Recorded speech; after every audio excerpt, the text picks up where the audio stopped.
The next USA Today.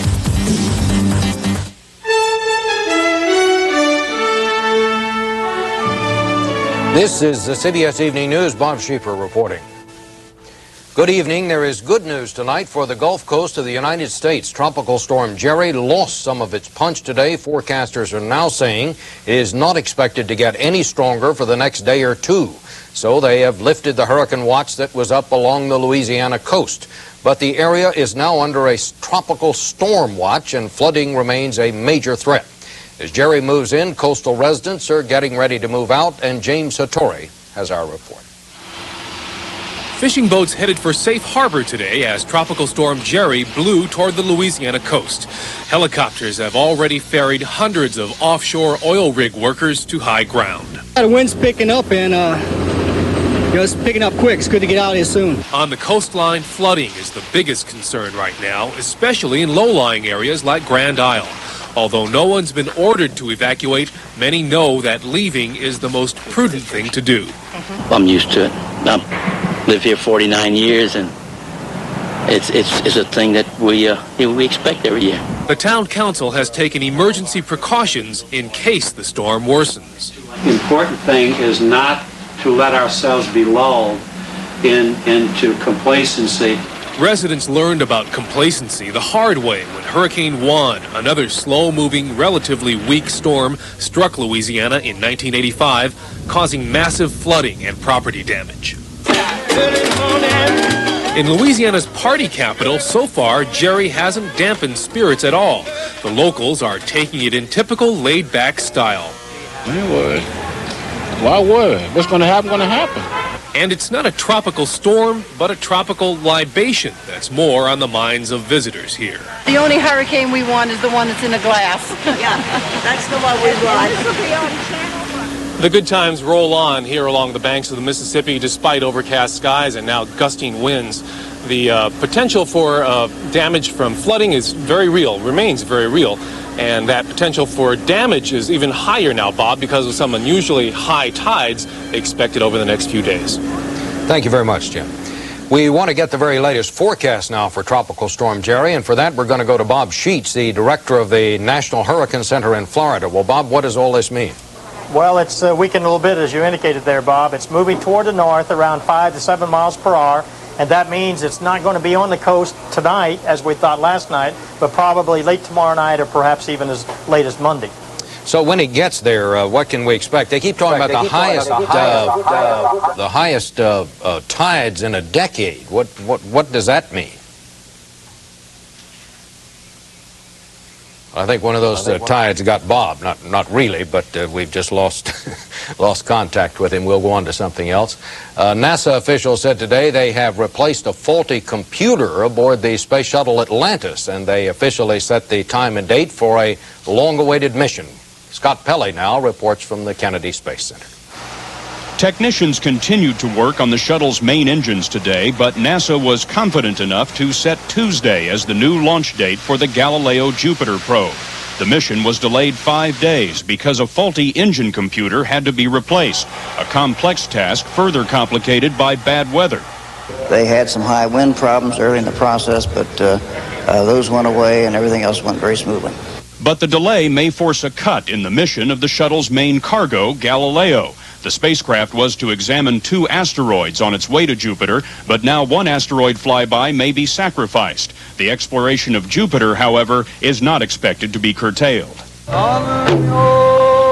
Postponement of the launch has also given Galileo opponents another chance in federal court. Anti-nuclear groups are seeking to halt the launch of the plutonium-powered spacecraft. Last week, one judge refused to stop the mission. We're hopeful that we can get a turnaround and still halt this upcoming mission. Late today, just ahead of Tropical Storm Jerry, the 5 Atlantis astronauts left Houston for the Kennedy Space Center. Forecasters say there is a 70% chance the weather will be good at launch time. Liftoff is scheduled for Tuesday afternoon at 12:57 Eastern Time. NASA will have only 26 minutes to launch Atlantis because Galileo must lift off when the planets are properly aligned. Any delay means the mission will be postponed another day. Scott Pelley, CBS News at the Kennedy Space Center. A former U.S. Marine is in custody in Virginia tonight. He was picked up today by federal agents who accused him of spying for the Kremlin. Correspondent Rita Braver now with that story. Early this morning in this suburban Washington hotel, FBI agents arrested 44-year-old Frank Nesbitt, charging him with espionage, communicating, delivering, and attempting to deliver information to agents of the Soviet government. Deborah Whaley was a guest at the hotel. Later, we heard a lot of banging around in the hallway, and it went on for about 5 minutes. And then we got a call from the front desk, and they told us that it was indeed an intelligence problem and that the person had been removed from the premises. Nesbitt is being held in a Virginia detention center pending a federal court hearing on Monday. The FBI refused to disclose any additional information on the case, but other sources say that Nesbitt is a former Marine and that the information he had was not considered of major significance. Nesbitt would not respond to requests by CBS News for an interview today, but he was apparently aware for some time that he was under investigation. Sources say that in an odd twist, earlier in the week, Nesbitt appeared at the offices of the Washington Post, claiming that the FBI was after him. Rita Braver, CBS News, Washington. Scores of people armed with metal detectors took to the fields of Iowa today. They were searching for more engine parts from the United DC-10 that crashed in Sioux City last July. They were hoping to claim a share of a $100,000 reward that's been put up by General Electric. Well, still ahead on the CBS Evening News, the Wall Street plunge. It may have trashed the junk bond market. And later, they play it on ice, but it's the hottest game in Hollywood.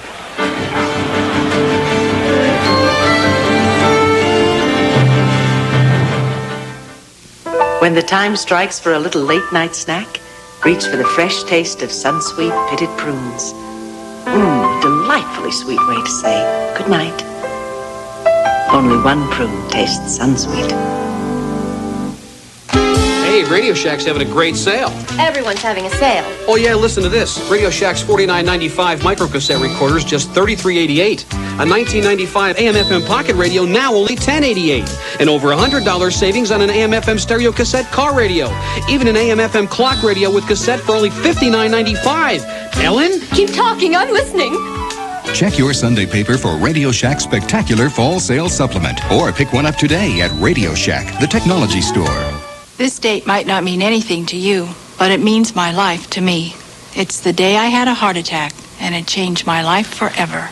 Now I eat a diet low in cholesterol and saturated fat that can actually help lower my cholesterol and risk of heart disease. Fleischmann's margarine is part of that diet. Fleischmann's has zero cholesterol, absolutely none, and low saturated fat.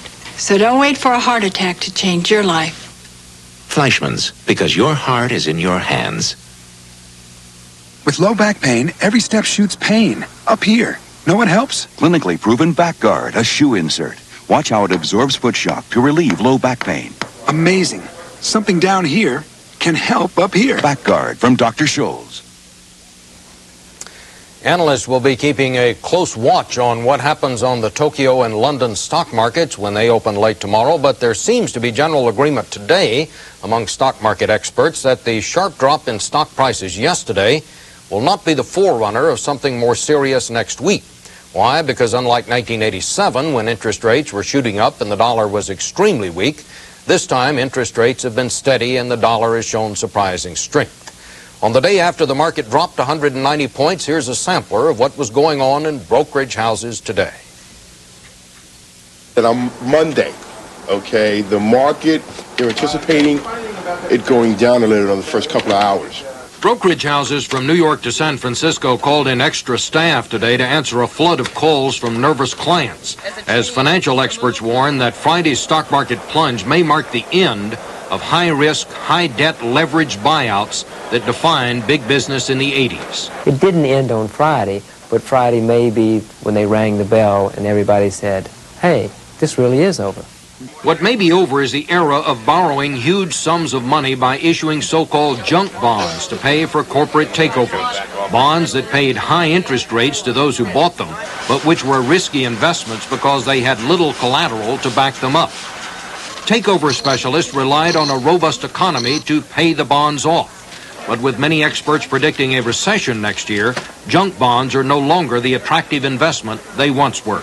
I think it's the beginning of the end, not of the entire market, but of a good part of that junk bond market. It went crazy.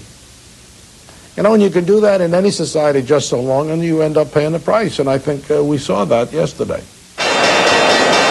What happened yesterday was that a big deal fell through, the proposed $6.75 billion takeover of United Airlines by its pilots. They couldn't find anyone to loan them the money to buy the company, and when that happened, investors began selling their United stock. That triggered a market-wide wave of selling that sent prices into a dive. Problems with takeovers began to surface last month when the Campo Corporation, which bought Bloomingdale's and other major department stores with junk bonds, had trouble repaying its debt. Still, experts say the United deal could eventually come off. The UAL deal may very well go through. It'll go through in modified terms, maybe at a lower price, possibly. But so what? That's going to be one of the very last deals of that sort which is going to be done. Speaking of deals, after 2 weeks of parliamentary maneuvering, the Senate last night finally passed some budget-cutting measures as mandated by the Graham-Rudman law. But just what the import of it will be is still unclear. Linda Tyra now with that. The vote ended just one battle in a long budget war. Late last night, the Senate finally passed a massive deficit-cutting bill known by the unwieldy title of Budget Reconciliation. This reconciliation is one real bear trap. The deadlock was broken only when senators agreed to cut out anything that wasn't directly related to the deficit. Gone were improved coverage for pregnant women and other extras like tax breaks to oil and timber companies and funds to promote such commodities as kiwi fruit and onions. Also scrapped, President Bush's controversial proposal to cut the capital gains tax. But the Republican leader said that battle is not over. Let me be very clear, the President of the United States and his leader in the Senate have not retreated 1 inch in support of this critical tax reform proposal. Because Congress has failed to reach agreement before a Monday deadline, politically costly spending cuts will go into effect while the Senate and House scramble to work out major differences. It has all the makings of a messy fight. Besides capital gains, there are many hurdles to overcome. The House bill repeals catastrophic health insurance. The Senate bill does not. The House includes money for new child care programs. The Senate's bill does not. How did things get so complicated? The House Budget Chairman says the problem isn't the process, it's leadership. And the problem is that there isn't a process change in the world that can provide the courage and the guts that you need to make the tough choices on deficit reduction. Even though spending cuts take effect on Monday, they aren't expected to have any real impact. Congress can and probably will restore much of the funding, but it could be well towards the end of the year before that happens. Linda Tyra, CBS News, Capitol Hill. And as part of our Washington Notebook, joining us now in our Washington studio, one of the key players in all this, the chairman of the Senate Budget Committee, Tennessee Senator James Sasser. Senator Sasser, I'm not sure what all of this means. Now, the Senate went through a couple of weeks of parliamentary maneuvering. You had a bill, you started out, it was 12 pounds, I believe. You got it down to about 3 pounds. But the famous Graham-Rudman law is supposed to go into effect on Monday, mandating $16 billion of cuts. But as far as I can tell, no one is going to feel the impact of that. What does all this mean? Well, Bob, I think what really slowed us down in the Senate and what slowed down the whole budget process over the past 3 weeks or 30 days has been the fight over the capital gains tax cut that the White House has insisted upon. Now, once yesterday in the Senate, when the Republican minority agreed to drop their demands for a capital gains tax cut, then we went forward within a space of just a few hours and passed this reconciliation bill that we'd been battling over for days. So that's our problem, the president's insistence on his capital gains tax cut.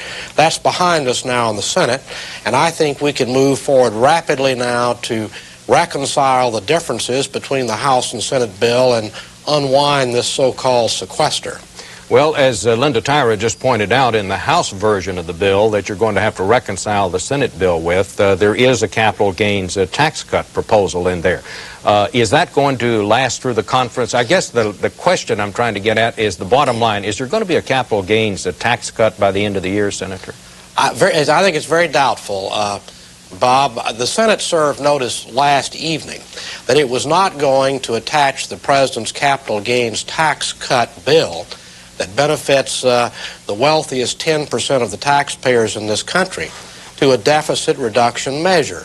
Now, this capital gains tax cut will cost the federal treasury $21 billion over the next 10 years. So I'd say that the capital gains measure is in trouble this year. Let me ask you just quickly, because we're about out of time. Do you think what happened in the market on Friday had anything to do with what was going on in the Senate and being unable to come to some agreement on how to cut the deficit? Is there a connection? No, I think there's absolutely no connection. Now, I think the fact that the capital gains tax cut appears to have failed could accelerate any turn down in the market on Monday or Tuesday, but there were deep underlying factors, I think, that pushed the market down Friday. Thank you very much, Senator. We'll be back in just a moment.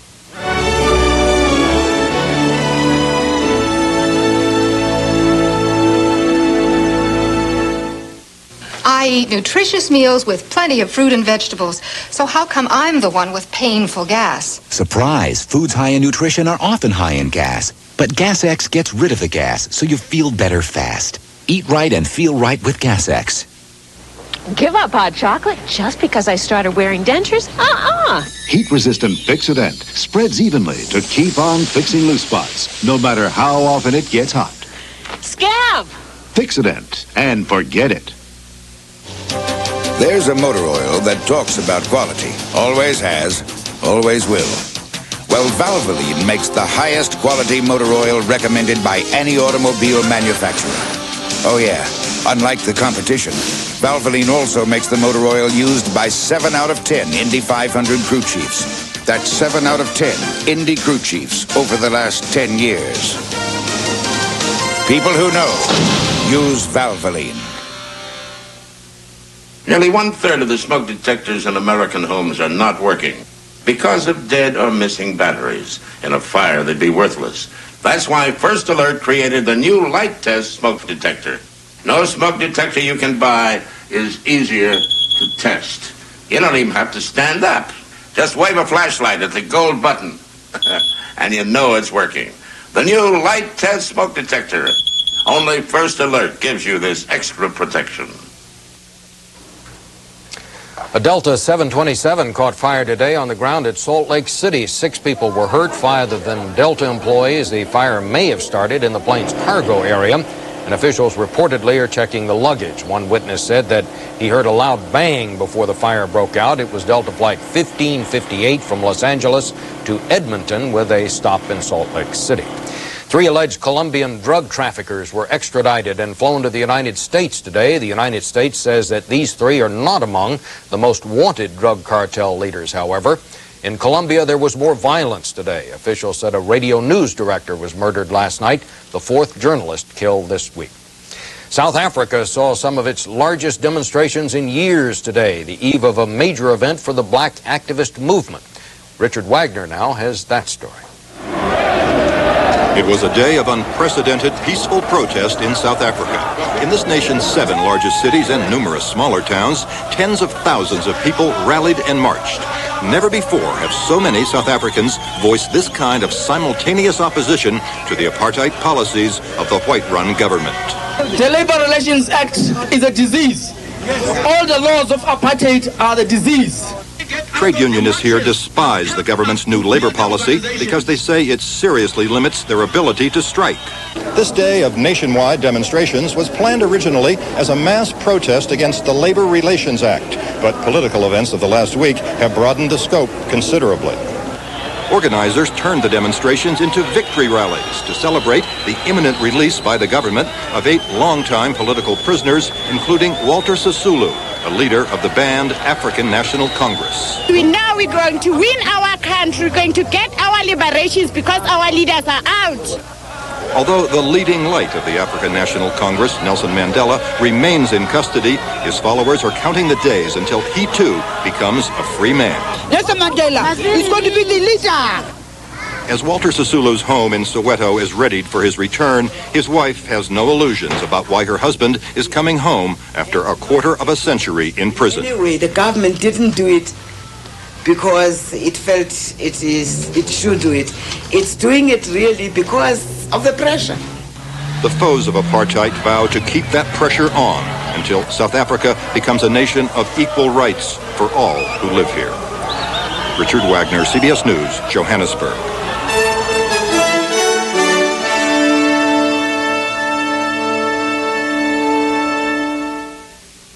How strong is Extra Strength Tums EX? Heartburn strikes, Tums strikes back. Heartburn's gone that fast. Tums EX, twice as strong, twice as fast as regular Rolaids. I just did something incredible. 5 minutes ago, I had gray hair, but now I don't. And this is what did it. New Option Instant from Clairol. The advanced way to get rid of the gray. New Option Instant for men is different. There's no messy mixing. It's so easy. Just press, apply, and only 5 minutes later, your natural-looking color's back. Hair even feels thicker. So why look like this? When you can look like this. New Option Instant from Clairol. The advanced way to get rid of the gray. Trofeo, Trofeo. It's a new generation and we want a new world. Sequential port, fuel injection, anti-lock brakes. Heydays come and we want a new boss. Visual information center, handles great. This Oldsmobile is not our father's. New generation for the sons and daughters. Trofeo. This is the new generation of Oldsmobile. Good morning. Good news. Medical experts agree today's X-Lax helps restore natural fluid balance to get you back to natural regularity. And that's a good morning for you. Today's X-Lax, the sure way back to natural regularity. East Germany's hardline government newspaper took its readers by surprise today. For the first time, the paper printed letters from East Germans complaining of living conditions and restrictions on their freedoms. About 1,000 East German refugees in Poland got good news today that East Germany has authorized their immigration to West Germany. Poles today had to look long and hard for news to feel good about, however, if there was any to find, and Bert Quint has more on that. More signs today of Poland's desperate economic illness and of what seems like a hopeless struggle to cure it. Slowdowns spread in Warsaw hospitals. They've been called because of low wages. Nurses earn much less than half of what is considered the poverty level here. And because hospital conditions are so bad, many patients have to be treated in the halls, and many others can't be treated at all. This morning's bad news, still another round of price increases. Food prices rose 51% last month. Now bread is to cost an additional 20 to 25%. And tonight's bad news, subsidies for coal will be lowered. That means higher prices and a colder winter for millions. In the street, union men were protesting a government plan to attack inflation by giving workers salary increases that don't fully compensate for the price rises. But these aren't solidarity people. They are members of the communist-supported unions that were the official voice of labor until solidarity took over the government. Despite the protests, the government seems prepared to go ahead with even harsher austerity measures. The next blow is likely to be the shutting down of inefficient industries. That might put nearly 3 out of every 10 Polish workers out of work. So far, opinion polls indicate most people here trust the new government. But massive unemployment mixed with an inflation rate heading toward the 1,000% mark could produce an explosion capable of blowing Poland's reform movement to bits. Bert Quint, CBS News, Warsaw.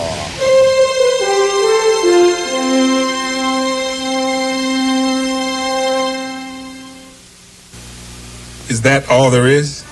It's kind of simple, isn't it? You sure all the good stuff hasn't sunk to the bottom? Well, where's the buried treasure? There's no mystery. Sip. This is just flakes. I can actually taste the cereal. It doesn't need anything else. The naked truth. Now, I like that. Kellogg's Corn Flakes. Corn Flakes? Taste them again for the first time. Life without cholesterol. I mean, how much lettuce can one man endure? Give up the best things in life. What's left? New Miracle Whip cholesterol-free dressing. Same tangy zip as Miracle Whip and absolutely no cholesterol. So you get all the taste and none of the cholesterol. I do? New Miracle Whip cholesterol-free. Now the best things in life are cholesterol-free. Thank you. Thank you. Thank you.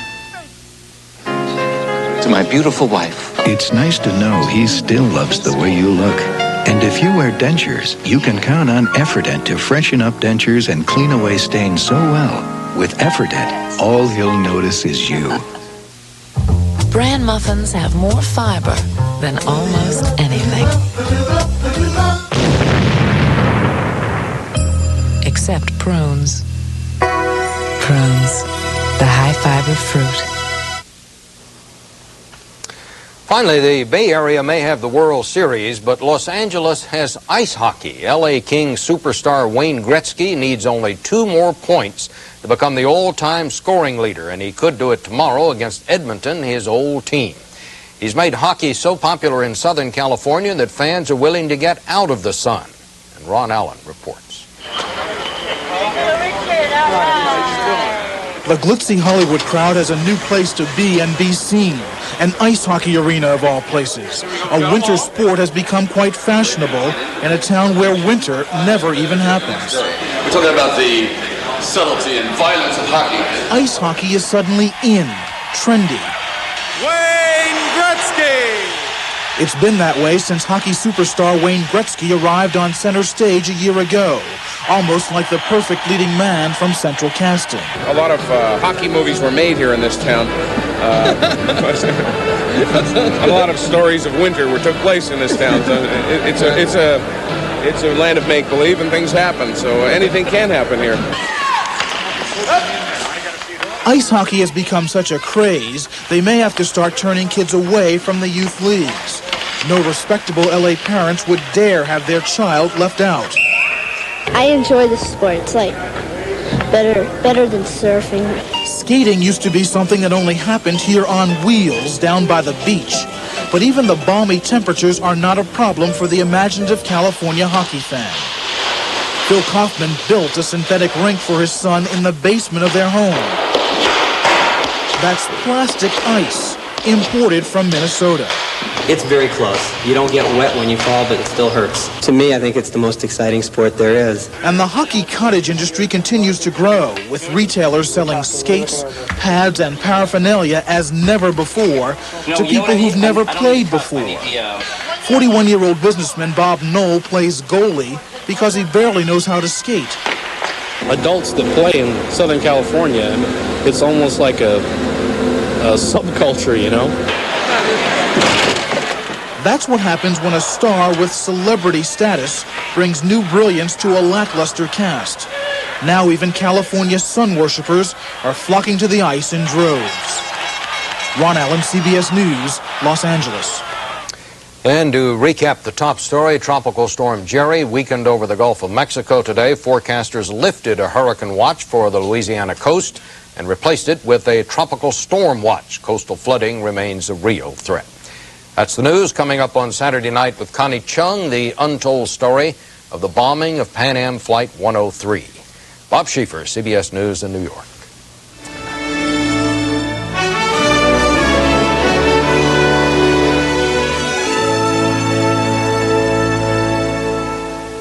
Between these two, every game is war. Skins, Giants, the grudge continues tomorrow. This is CBS. We help more Americans go to college, and we issue more MasterCard and Visa cards than any other company. We also serve millions of customers in every major marketplace worldwide. We're Citicorp and Citibank, America's largest financial services company. Whatever financial success you hope to achieve, whether it's business or personal, we can help you do it, and do it better than anyone else. Citicorp, because Americans want to succeed.